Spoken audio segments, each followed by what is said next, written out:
গাছবন্ধু চ্যানেলে সবাইকে স্বাগতম। আজকে আমরা জানব কাঞ্চন গাছ সম্পর্কে। এই কাঞ্চন গাছের জন্ম হয়েছিল বাংলাদেশ এবং পার্শ্ববর্তী দেশ ভারতে। আমাদের দেশে সাধারণত ৩ ধরনের কাঞ্চন গাছ দেখা যায়। রক্ত কাঞ্চন ও শ্বেত কাঞ্চন ফোটে শীতে, আর দেবকাঞ্চন ফোটে হেমন্তে। এই গাছের পাতাগুলো প্রজাপতির পাখার মতো জোড়া দেয়া, এজন্য এর ইংরেজি নাম বাটারফ্লাই ট্রি। এছাড়াও এই গাছের পাতাগুলো দেখতে উটের খুরের মতো হওয়ায় একে ইংরেজিতে ক্যামেলস ফুট ট্রিও বলা হয়।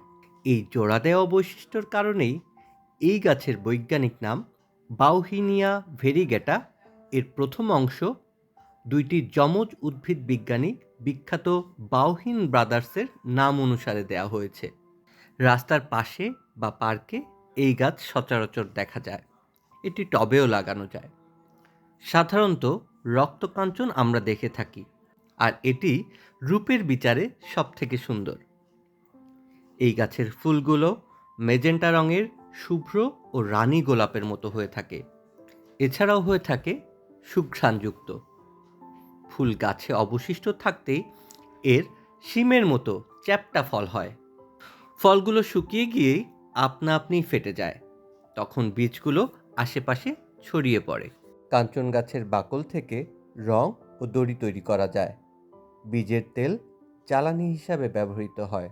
এছাড়া এই গাছের বিভিন্ন অংশ হাঁপানির চিকিৎসায়, ক্ষত নিরাময়ে ও পেটের পীড়ায় ব্যবহৃত হয়ে থাকে। সকলকে ধন্যবাদ। ভিডিওটি ভালো লাগলে please like, share and subscribe.